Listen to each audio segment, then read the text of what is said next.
السلام علیکم ورحمۃ اللہ وبرکاتہ۔ محترم سامعین، آج ہم آپ کو بقین درخت کے پھولوں کی گل قند کے بارے میں بتائیں گے۔ بقین کا درخت درمیانے قد کا درخت ہوتا ہے۔ گرمیوں میں اس کی بہترین سایہ ہوتا ہے اس کا، اور پھل اور پھول بھی لگتے ہیں۔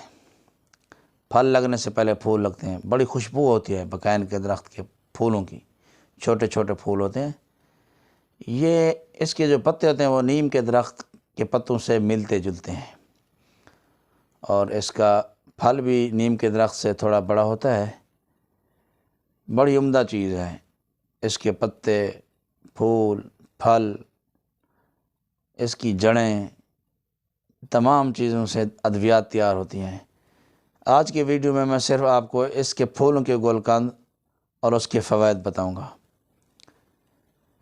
اگر آپ دوستوں میں سے کسی کے گھر میں بقین کا درخت ہو تو سمجھیں آپ کے لیے نعمت خداوندی ہے۔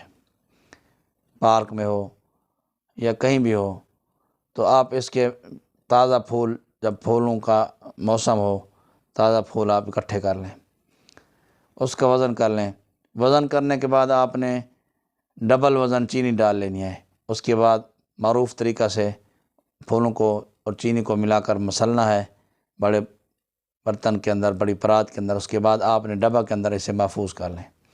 10-15 دن دھوپ لگوائیں، دھوپ میں پڑا رہے، رات کو اندر رکھ دیں۔ بس یہ گل قند تیار ہے۔ اس کے فوائد آپ سن لیں، اس کے بعد میں آپ کو طریقہ استعمال بھی بتا دوں گا۔ اعلیٰ درجہ کا مصفی خون ہے۔ کسی قسم کی پھوڑے پھنسیاں ہوں، خارش ہو، یا جسم کے اندر خون گرم ہو، بس آپ اسے استعمال کریں۔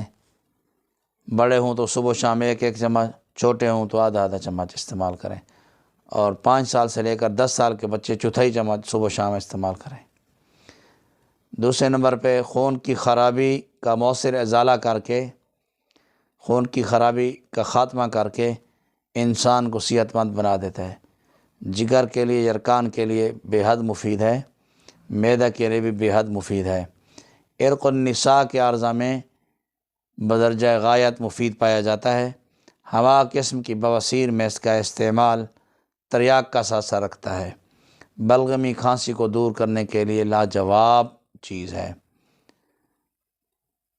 آپ نے جب اسے استعمال کرنا ہے تو تازہ پانی کے ساتھ استعمال کرنا ہے، انشاءاللہ آپ کو نفع حاصل ہوگا۔ السلام علیکم ورحمۃ اللہ وبرکاتہ۔